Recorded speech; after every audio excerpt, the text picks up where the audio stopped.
पूरे उत्तर प्रदेश में नगर पंचायत चुनाव, नगर पालिका चुनाव, नगर निगम चुनाव होने की स्थिति में है।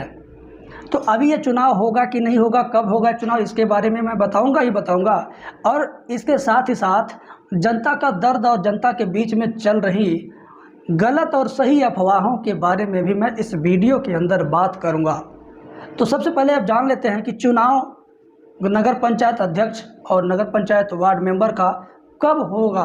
तो इसके लिए मैं आपको बता दूं कि 20 सितंबर से लेकर के 20 अक्टूबर के बीच में तो गारंटी है नहीं होगा। क्यों? क्योंकि 20 सितंबर से 20 अक्टूबर के बीच में वोटर लिस्ट को सुदृढ़ करने का कार्य चुनाव आयोग, निर्वाचन आयोग ने प्रारंभ कर दिया है। यानी 20 सितंबर से लेकर 20 अक्टूबर तक वार्डों में किसका वोट, मतलब कौन सा व्यक्ति किस वार्ड में है, कौन सा मतदाता किस वार्ड में जाएगा, उसका निर्धारण होगा। कौन सा मतदाता मर गया है उसका नाम वोटर लिस्ट से काटा जाएगा। किस मतदाता का नाम वोटर लिस्ट में गलत छपा है उसका सुधार किया जाएगा। कौन सा मतदाता एक वार्ड से दूसरे वार्ड में स्थानांतरण होना चाहता है उसका भी व्यवस्था किया जाएगा। तो इन सारी प्रक्रियाओं को पूरा करने के लिए सरकार ने, निर्वाचन आयोग ने टीम बना दिया है। जिले से लेकर के ग्राम स्तर तक, BLO तक टीम काम कर रही है और 20 तारीख से ये एक्शन में आ जाएंगे। डोर टू डोर, फिर अपने नगर पंचायत भवन में हर जगह बैठ करके, घर घर जा करके वोटर लिस्ट के पुनरीक्षण का कार्य करेंगे। आफ्टर दैट जब पता चल जाएगा कि किस वार्ड में कितने लोग हैं, कितनी जाति के कितने कितने लोग हैं, तब जा कर के आरक्षण के नियम का अंदाज़ा लगाया जा सकता है।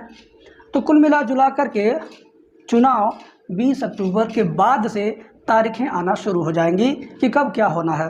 तारीखें पहले भी आ सकती हैं बट आरक्षण तो 20 अक्टूबर के बाद ही आएगा। तो कुल मिला जुला करके जब 20 अक्टूबर पहुंच जाएगा ये प्रोसेस, तो एक बात और ज़रा मेरी सुन लीजिएगा कि सरकार के किसी भी कार्य में समय से कार्य को संपन्न बहुत कम ही किया गया है।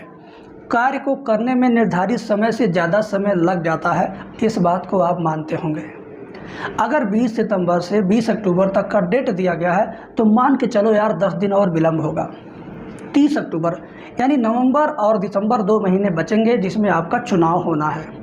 तो नवंबर में कब होगा, दिसंबर में कब होगा, इसके लिए आगामी तिथि जब मुझे पता चलेगा तो मैं आपको बताऊंगा। वैसे आपको भी पता चल जाएगा, आप भी फेसबुक पर, व्हाट्सएप पर तो रहते ही हैं, अखबार में भी आप अपनी निगाहों गड़ाए रहते हैं।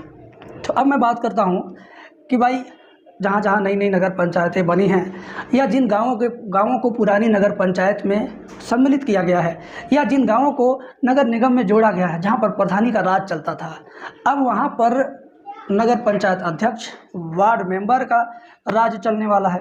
तो ऐसे में गांव के लोगों के बीच में एक चर्चा चल रही है।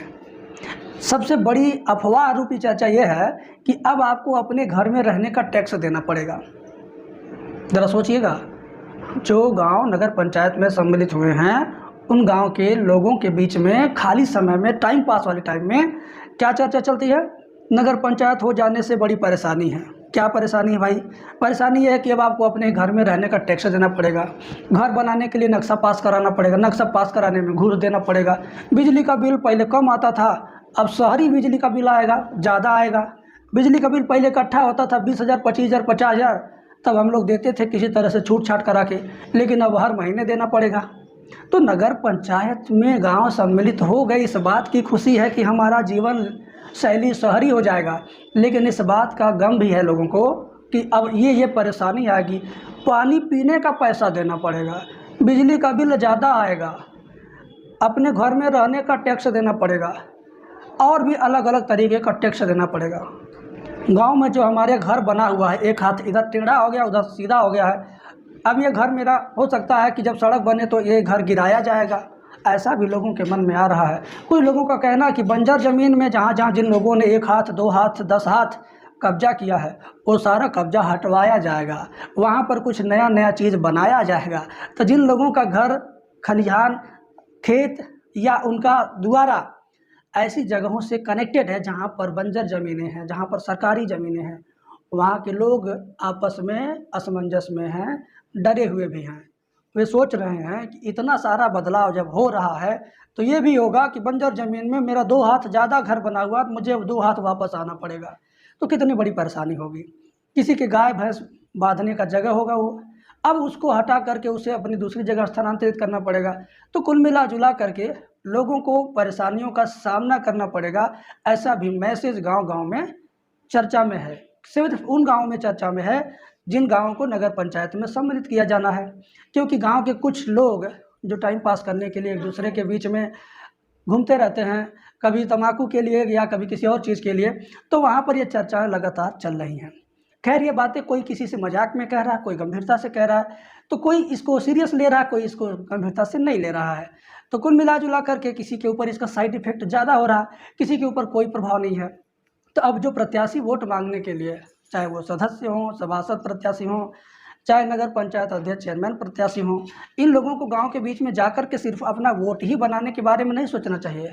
ये जो समस्याएं गांव के बीच में चर्चा बन करके घूम रही हैं, अफवाह के रूप में घूम रही हैं, इसको भी तो बताना चाहिए कि सही क्या है, गलत क्या है, लोगों को कैसा लाइफ स्टाइल जीने को मिलेगा चुनाव होने के बाद।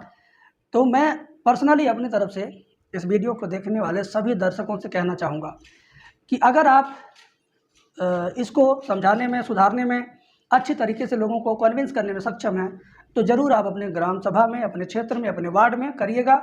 और ये अच्छा प्रयास रहेगा कि लोगों को सही चीज़ें आप लोग बताएंगे। बस आज इतना ही, मिलते हैं नेक्स्ट वीडियो में। Thank you.